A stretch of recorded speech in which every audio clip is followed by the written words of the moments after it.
Welcome to CISO's Insiders Podcast, powered by GRC Consulting. In this podcast, we'll be interviewing leading CISOs and security leaders in the industry for light, eye-level conversations. Here, they share advice and tips, talk about their biggest accomplishments and failures, favorite drinks, key influencers, and much more. We encourage you to walk away with at least one insight that will help you better yourself or your business. Thank you for joining us, and we hope you enjoyed today's episode. For more content, please check us out on social media.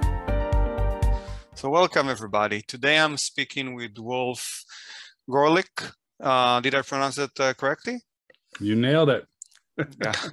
And Wolf is a cybersecurity strategist. I've looked at the bio, the research notes that I have, and I looked at your blog and LinkedIn page, and I see you've been around for a long time, been doing a lot of stuff, creating a lot of content as well. I see that among others, you co-founded the OWASP chapter out of Detroit, Michigan. You also organize and maybe host some B-Sides conferences as well. I know you've been in some high-level consulting position, to the extent of VP, security officer, VP of technology services. And again, as I mentioned, I did notice that you have a blog, and actually drilling into that blog, I saw that you started writing as back as 2002, which is... It's been a while. Yeah. Pretty impressive, I would say. I mean, to have the perseverance and the patience, mostly, to do that. So very happy to have you on board as part of our CISO's Insiders podcast. And before I butcher your resume anymore, I do understand that your current position that you hold is an advisory CISO for CISCO. Is that correct? That's right. Yeah, that's where I'm at now. Okay, great. So maybe this is the perfect time where you can move in and introduce yourself, and then we can get started. Yeah, I think you hit on all the high notes. You know, what was interesting was the movie Hackers was in the movie theater, right? It was in the movie theater. It was just came out when I had my first role that led to me leading IT in a hospital. And so it's been a long ride. It's been a long ride. And I used to think that was cool. Like Hackers was a thing when I got started. But then now we're like the 20th anniversary of Hackers. I start to feel a bit old. But it's been a really good ride in security. It's been a good ride in IT. And I've definitely picked up a few things along the way. So I'm really looking forward to this conversation and sharing some thoughts with your audience. Yeah, and thank you for that. So the movie Hackers, I might be confusing that with, so was there a movie called Swordfish at some point? Or is this the same one? Yeah. So thank you. Swordfish. If it was Swordfish, it'd make me feel younger. No, Swordfish was was out there. I want to say like 5 years later, 6 years later. Okay. And that was one that was roundly panned because the hacking was so over the top comical. At one point in time, Hugh Jackman is pounding on the keyboards, standing up and like, and making these cubes come together. And that apparently made malware, which is, I'm reliably told, is how Log4j works. There's just cubes and a lot of pounding. Yeah. Well, when I'm looking at the cast pictures of Hackers, I definitely saw that movie, but that was a long time ago. So I recognize the actors and some of the scenes there, but I think I'm gonna need to rewatch it because I can't remember the plot too well. Although I can extrapolate, I can guess what it is about. But anyway, let's try to focus, because if we start talking about geeky stuff, can only assume that you're a Trekkie fan as well, or maybe Star Wars. And if we get talking about that, we won't have any professional content here. So great. So yeah, let's get started. I always like to start off by asking a couple of icebreaker questions. My two go-to questions are, what's your marital status and what's your favorite drink, if you care to share about that? So I got married a few years ago for the second time.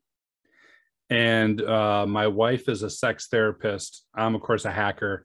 And so we threw this wedding, which was a circus. We brought everyone in. Everyone sat down expecting something traditional. And then the airlifts came down. We had alligators and boa constrictors on stage. It was crazy. But what was really funny was the mix of the cultures. I had someone come up to me in the line when they're congratulating us. One of my wife's friends who said, I don't know who you guys invited, but one of the guys out there is talking about breaking into an ATM. I just think you should be aware. Oh, it's fine. I'm sure that's his day job. So yeah, happily married for the past few years. And favorite drink. Old fashions are a good go-to. Sazerac if they've got a good bar. When I'm overseas, absinthe. So I round in that category. Okay. Love me a good cocktail. Got it. Great. Thank you for sharing. So yeah, let's dive right in. And actually, before we do that, so the intent of this podcast is to provide some quality content to our listeners.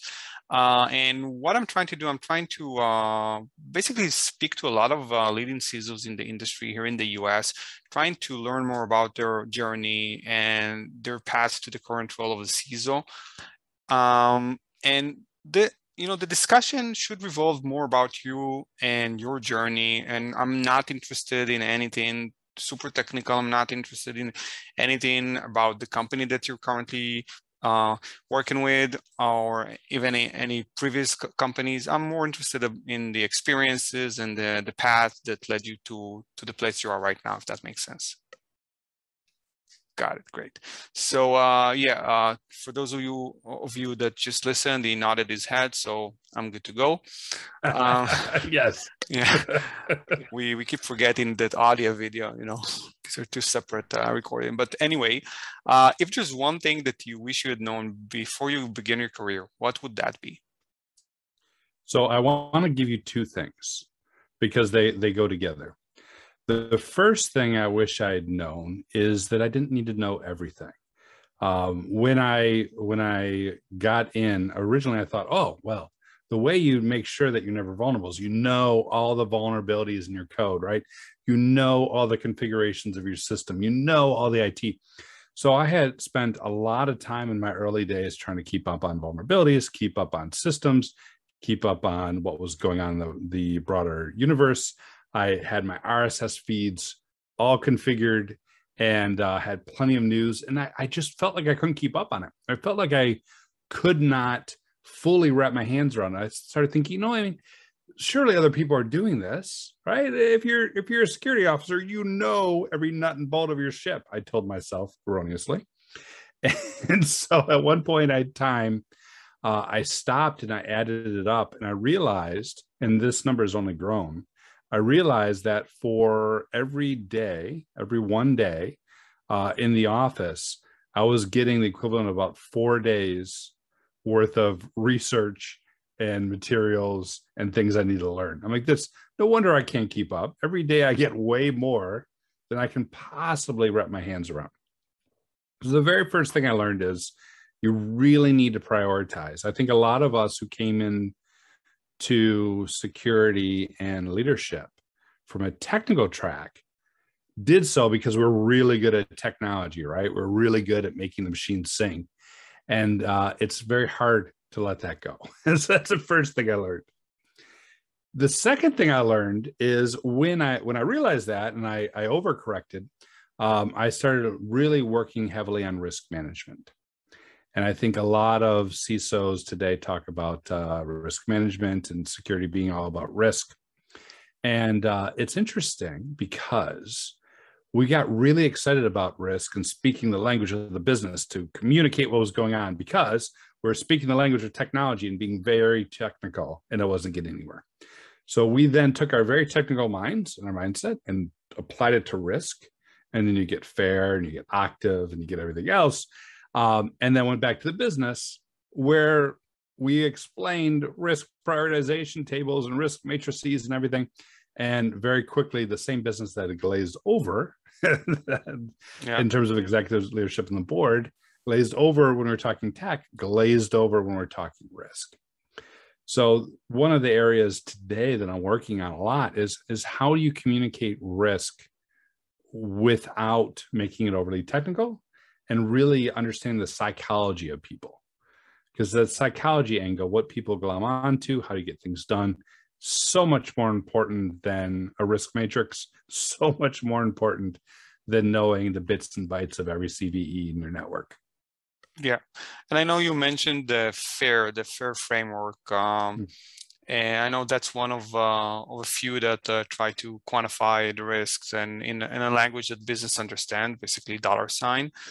And yeah, I mean, I also found out early on that if you just talk about, so I mean, if we look at the risk management and risk assessments, like going back 20 years, I think the frameworks that we were using back then are not, I mean, they're not that different right now, but I think there is more understanding at the higher business or leadership level that you need to be able to communicate the risks in a language that the business understand. And again, this goes back to understanding the risk in terms of money or loss of.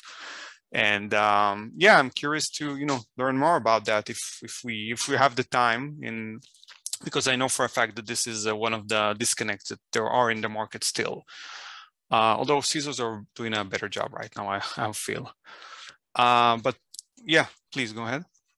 I will say, just as a side note, one of the talks I'm giving at RSA in San Francisco in 2022 is on this very topic, looking at the psychology of risk and everything we learned from the pandemic. The talk's called Hindsight 2020, and really figuring out, okay, what can we learn about how people interpret risk and act so we can apply it to cybersecurity. So I think it's a fascinating topic, and really one that is sort of on the leading edge of being a CISO. How do you communicate and get action? And thank you for that overview. So talking about, a bit about your past, I always like to try and, again, learn more.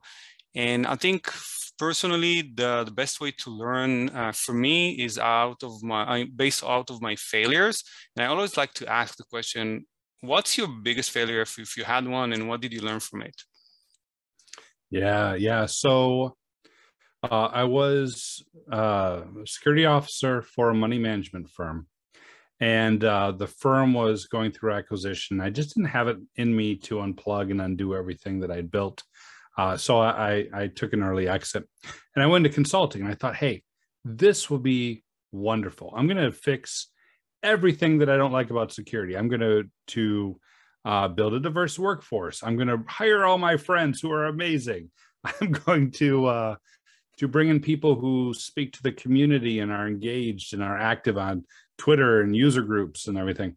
I am going to speak to our sales team about what CISOs care about, so they don't do what salespeople do. And so I came in with this whole big laundry list of things, and I tried to do them all at once. And about a year and a half later, it became readily apparent that we were growing much faster than the CEO of the company was comfortable with, and that there was a big values disconnect, right? The culture that the CEO was used to versus the culture that I was trying to create didn't match up. Our values weren't aligned, and it created significant amounts of friction, including the fact that, or on top of the fact that, I was trying to push so many things forward so fast. So of all my various things, have I went through breaches? Sure. Have I seen organizations be phished? Sure. Have I been phished? Sure. Projects not went through? Yes. There's been a number of them, but that big disconnect between what matters to me and what matters to my leadership, and that big disconnect about what the culture should look like, is the biggest failure and the biggest learning. And from then on, I will not work for organizations where I don't have really good, crisp alignment with my leadership team on things that are very important to me. Yeah. So just to clarify, do you think the disconnect stemmed mostly from the fact that you weren't aligned with the business values or business goals, or did the disconnect stem from the fact that the culture did not fit? Yeah, I think both. I think there was a misalignment with the CEO's values and perspective in mind, which whenever your executive is on a different page than you, that is never a good sign. And then the culture that the company had before I came in versus the culture I was trying to build were radically different. And so if you don't have that top-down support, it's very hard to build a type of culture that may be a little bit different than what typical security companies look like or typical security teams look like. Yep. I couldn't agree more about that. And having spoken about that a bit, about what you perceive as a failure, what would you say your biggest accomplishment was? So right after that, one of the things that is been near and dear to my heart is mentoring and coaching and opening up paths for people into this industry. I think security is a wonderful industry. I think the problems are very mentally challenging. It's a great way to get into a state of flow. It's a great way to feel rewarded. It pays well. Generally, the people you work with are great people. So there's a lot of love that I have for the security community. There's a lot of love I have for the security industry. And so coming out of my greatest failure, I took some of those learnings and I built an apprenticeship in another security company.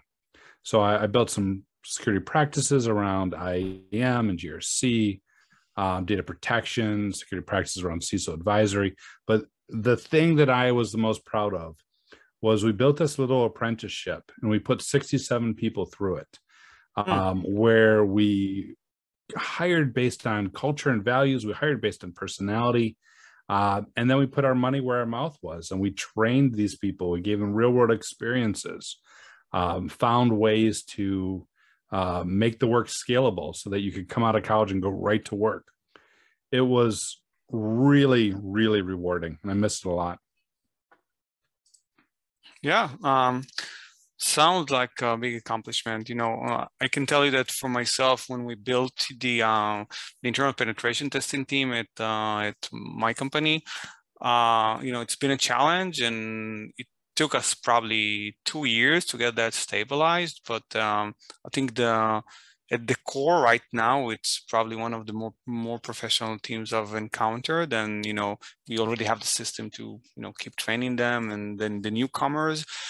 I'm assuming some of our listeners are just either noobs in the cybersecurity space, or maybe just coming to grip with all that's going around in this space. If there's any piece of advice that you could give someone who wants to pursue a career similar to yours, what would that be? So I think the first piece of advice I would give is don't pursue a career similar to mine.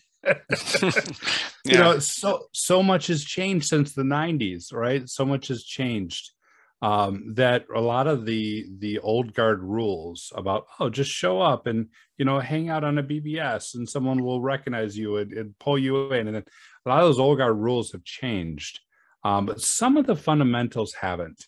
I think passion gets a bad rap in our industry sometimes, but I do think you really need to want to be here and enjoy what you're doing. And I think part of it is following your nose for what you enjoy. In every single position, I've been like, all right, here's the 10 things I'm doing. Here's the 3 that I rock at and I enjoy. Here's the 7 I don't. What am I doing with these 7? Because I want to do these 3. So following your nose for passion, saying yes, right? There's so many opportunities out there that you need to dive in and take advantage of them and help out where you can. So following your passion, saying yes to opportunities, keeping sharp.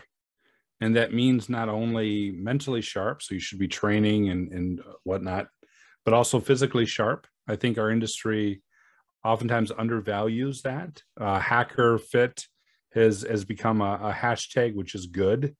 But staying mentally and physically active is so critical, as well as balancing that out so you don't work yourself into the ground, right? Having good balance and taking breaks. And then the final one is contribute. So whatever level that makes sense, but give back to those who are climbing the ladder behind you. Lend a hand out to those who are in the same level you are. Be active in your user communities and and whatnot. I think a really good professional who follows what they're excited about, says yes to opportunities, stays sharp mentally and physically, and then contributes back, raises the pool for the entire community and the entire industry. Yeah, and I think one of the things that you'll learn as you mature and you get more interactive with the community is that this is relatively still a small community, even though it's global, even though it has a lot of professionals from all around the world. But at the end of the day, I mean, you get noticed, and if you give back, you get noticed more, and and it's never bad to give back as much as you can. Yeah, and I think that's a great takeaway out of that. So I wanted to ask you a couple questions about the role of the CISO nowadays, as opposed to where you envision it to be in a few years. So let's talk about one of the basic ones, like the role of the CISO that's part of an IT organization. Because in some organizations, a CISO might report to a higher leadership position. In others, it might report into an IT level leadership role. What are your thoughts about that? What are the pros and cons to each approach? Yeah, this is something that gets brought up a lot, and I think the first part is wherever you are, you being the listener, in your career, there is an opportunity for you to improve the security of your organization. And there's an opportunity for you to improve yourself.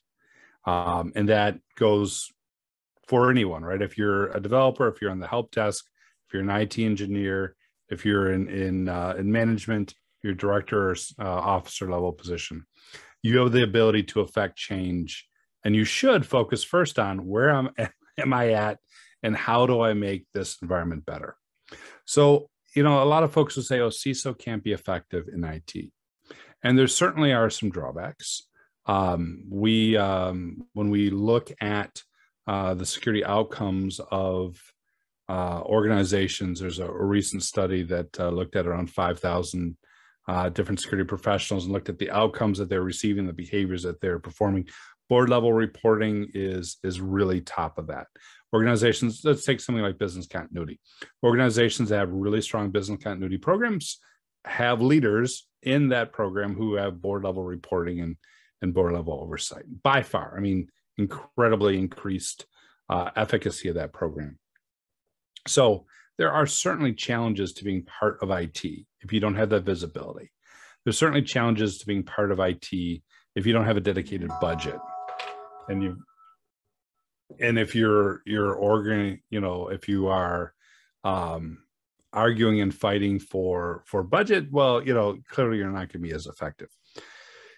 So is it better to be direct? Yeah, I think it is, insofar as having that visibility, having a dedicated budget, having a dedicated staff, being able to affect change.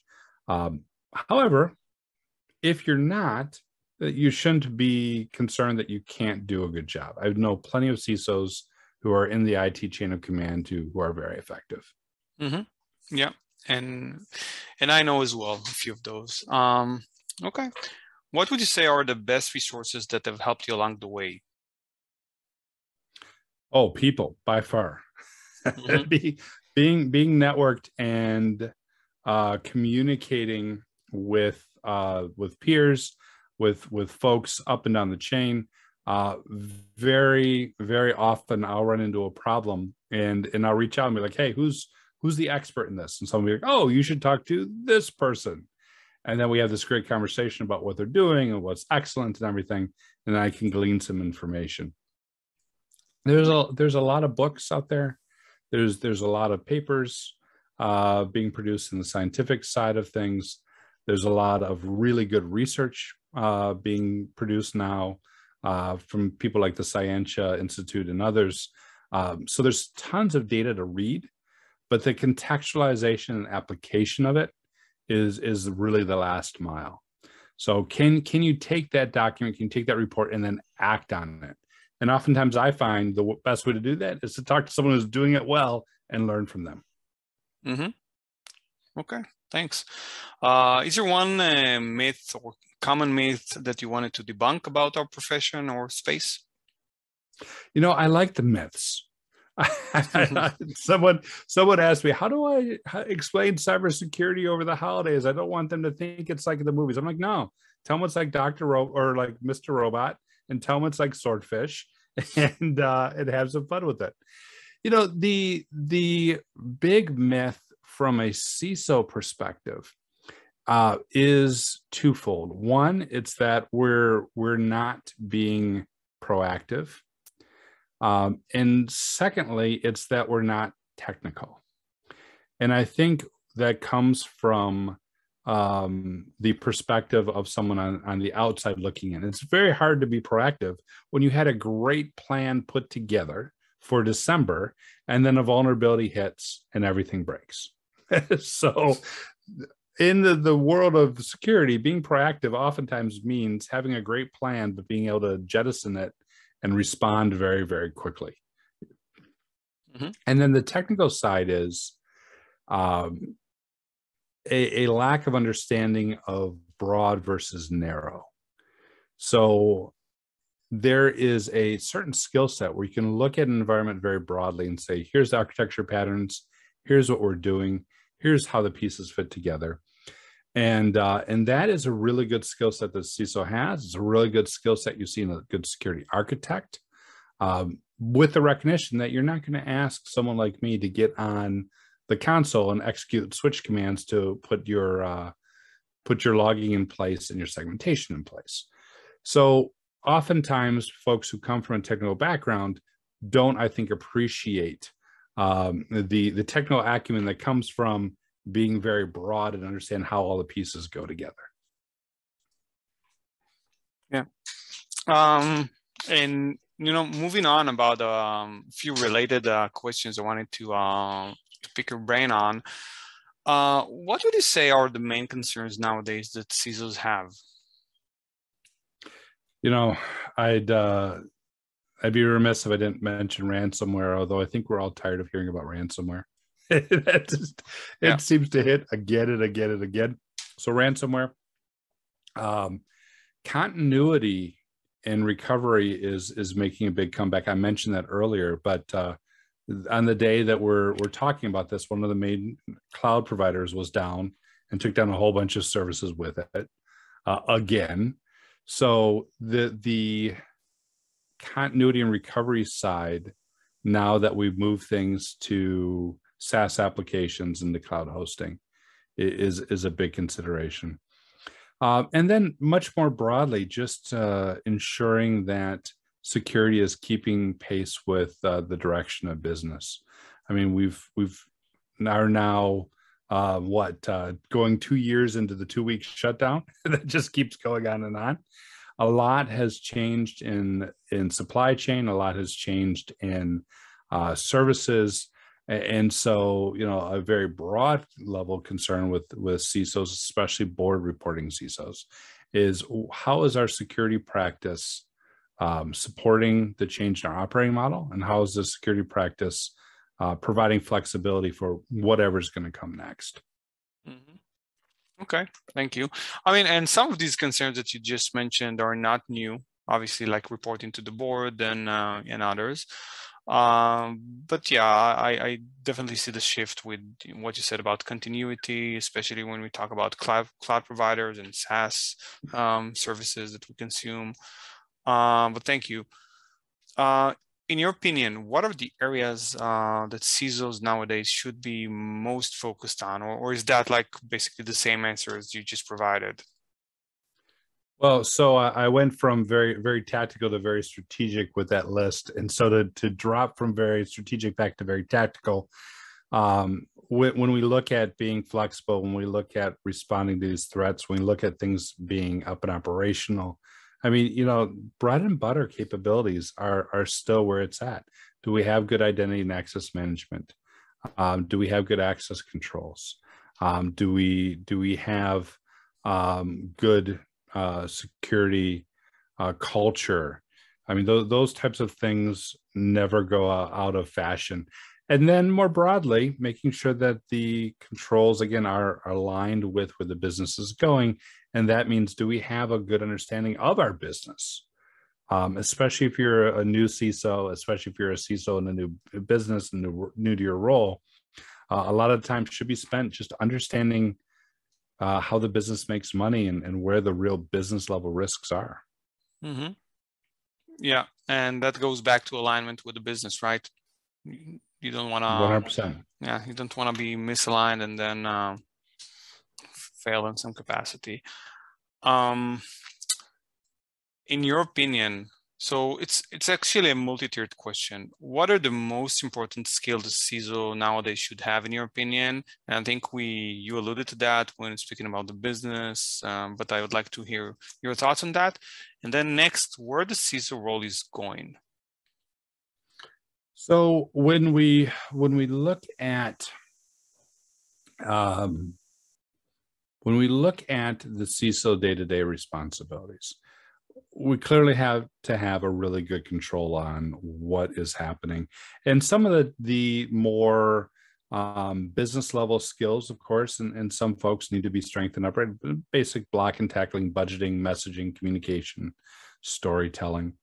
On the technical side, there's been areas where we've kind of turned a blind eye. I think DevOps security, product security are skills that CISOs should be focusing in on, especially if they've thought, well, the DevOps is outside of our environment. This is our nice tight scope. Well, now everything's outside the environment. So we need to get a good handle on that.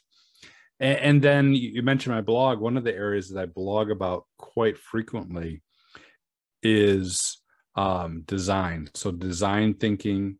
And by that, I mean, considering how the business works, right? What is the paths our people are taking to do their jobs, and considering how the adversaries are getting in, what's the path the adversaries are using to attack us, and considering the path that our IT folks and SecOps folks are using to manage all the stuff, and then considering the audit side to make sure that we've got the right evidence along the way.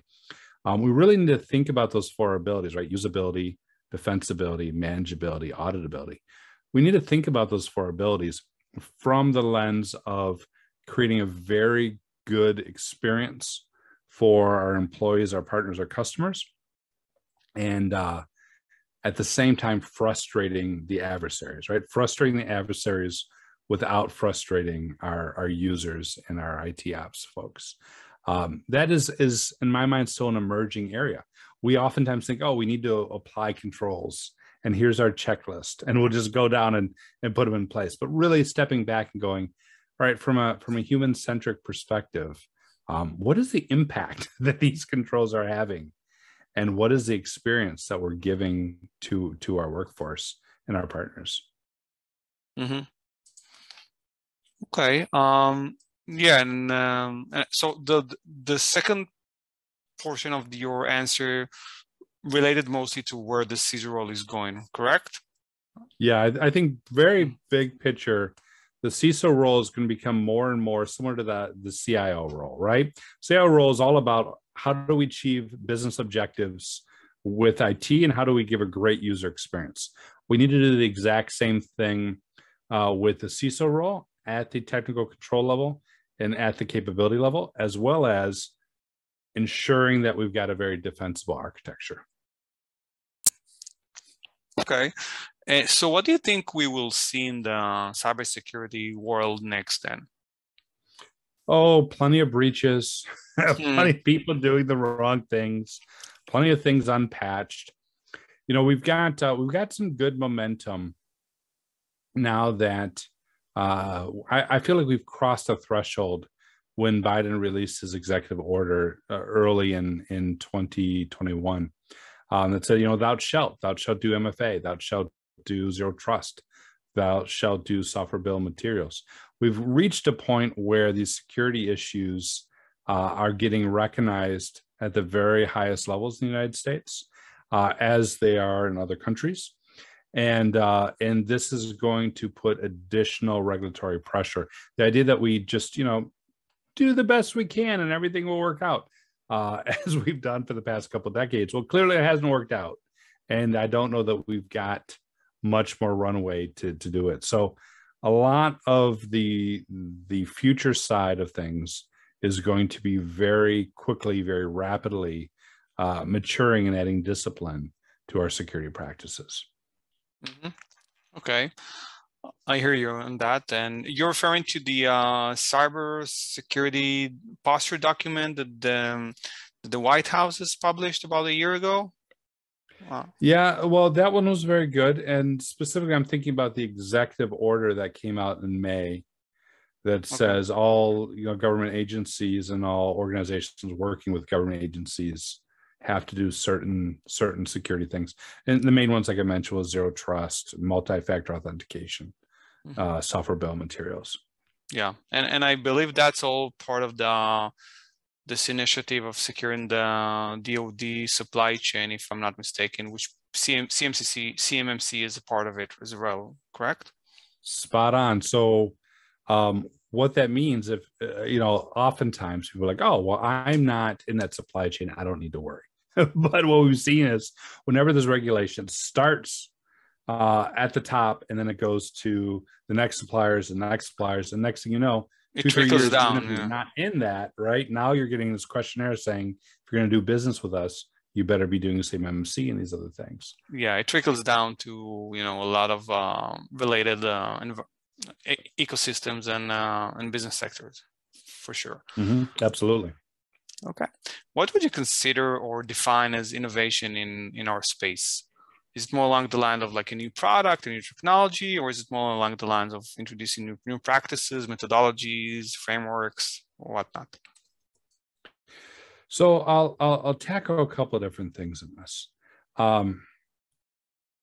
In terms, and recently I was listening, let me start over. So I was listening to a security podcast recently, and they were asked, well, would you rather have plenty of money for your SIEM and no people in process, or would you rather have great people in process, but a very underfunded piece of technology? And I was very surprised. They're like, oh yeah, we want the technology, get the technology, get that right, get all the logging in. We'll worry about the people later. I think true innovation in this space is working with the team to get good processes, good discipline, as well as working with recruiting to get good people in.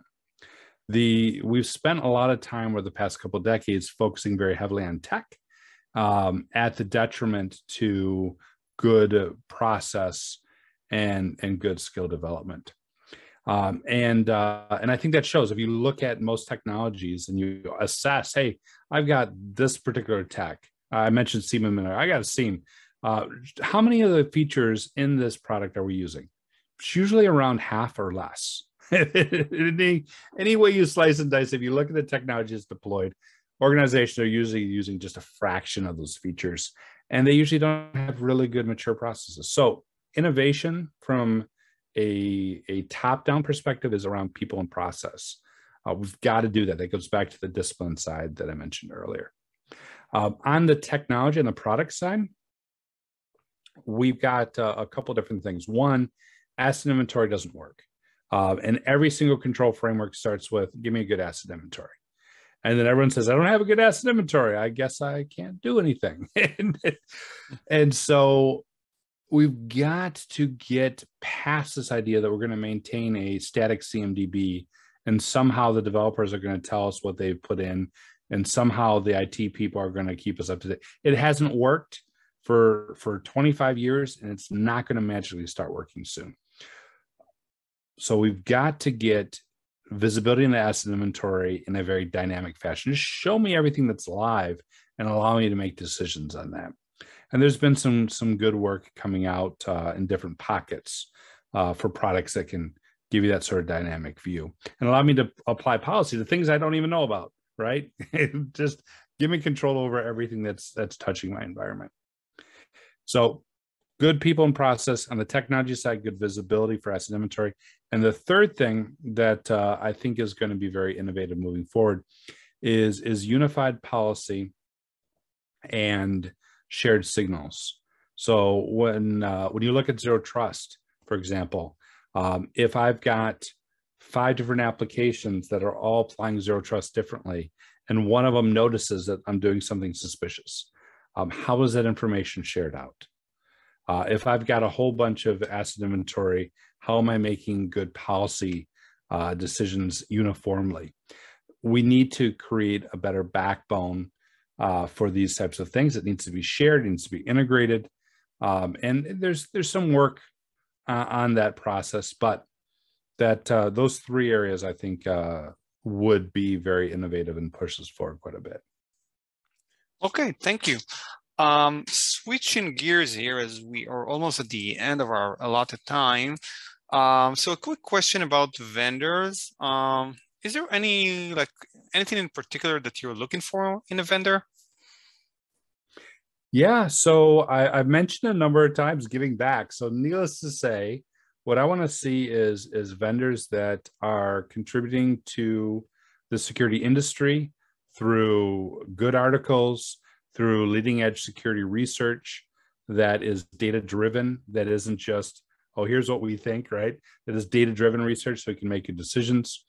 That is contributing back to the industry through open source efforts. So we have good technology that we can build on and contribute on.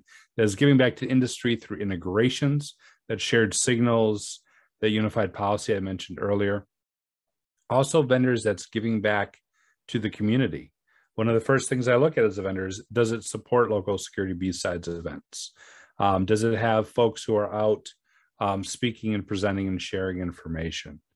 I want a vendor that is helping raise the stakes and the status of the security industry and community. So that's the main thing. Now, behind the scenes, what do we need? We need the right price, the right product. We need a sales team that's working.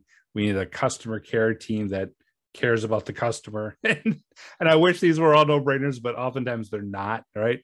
So you gotta put the time in and be a good vendor. But providing you are a good vendor, those additional areas are what I look for. Mm-hmm. Okay, thank you. Any specific individuals in the industry, professionals or not, that you look up to or that have been most influential to you? There's a lot of the old guard that I think have done a great job in terms of being humble, in terms of reducing barriers to entry for people in the industry. And so, I think a lot about them, but also, when I look at folks who I look up to, it's really not the marquee names that you would see on Twitter or see at the stage at RSA. What I really look for and what I really look up to is people who just deliver excellence in their environments, in their day-to-day jobs. So the people in the SOCs who are doing a great job, the people who are running vulnerability management programs, the people who are in the trenches with DFIR. When I think about someone I look up to, I start with who's actually doing the work and who does the work well. And then I reach out to them and have that conversation. So, cheers to the people in the trenches. Mm-hmm. Okay, thank you. Any specific media or means that vendors or listener can connect with you online? And I know you have a blog, I know you have a website. Any preferred method? Yeah, by my blog, there's a contact me there. I'm at Twitter at @JWGoerlich. Those are my primary means. And one of my pinned tweets is how do we tweet or treat customers like people, and how do we treat people better? And so if you want to reach out to me, please feel free to do it, but reach out as a person, right? I've got a coffee calendar, and someone recently booked time on my coffee calendar, and I thought, okay, I don't know you, but I'll talk to you, it'll be fun. And I get on the call and there was 8 different salespeople. There's like the regional manager and another manager and the salesperson who set it up. I'm like, oh my goodness, that's not a good approach. So knowing how to balance professional and personal is very important. Certainly reach out, but know which way you're reaching out and what your goal is, and be clear about that. Okay, got it. One final question. If money was never an issue, what would you do with your life? Oh, spend time hanging out with smart people. Pursue projects, art, robotics. I used to have a lot of fun doing robotics. A perhaps not unlimited funds, but sufficient funds thing that I'm looking at is traveling around the world. My wife and I have long thought about just taking a year or two and going around the world and seeing everything that there is to see. So spending time being creative and travel, that's where it's at. Yeah, sounds good. Not sure you could see everything there is to see in 1 or 2 years, but pretty sure it would get, at some point when you travel a lot, it does get a bit tiring, I would say. But yeah, great goals. Well, I think we can end with that. Thank you so much for taking the time today, Wolf. It has been a pleasure. I know it took us some time to coordinate that, but I'm glad you were able to squeeze me into your busy calendar. And Yeah. And I believe you also run, like in that blog, I believe I did see either a podcast or like some video sessions that you're having. Is that correct? Yeah. So I'm involved with a few different podcasts. One of the ones that we're just about to release a new season on is Tactical Security, where this season we're focusing on the human attack surface. So there's that podcast, and there's other videos I post from time to time. But all in all, hey, thank you for having me on. I really appreciate it. I appreciate the patience and scheduling, and it's been a great conversation. Yeah, same here. Thank you so much.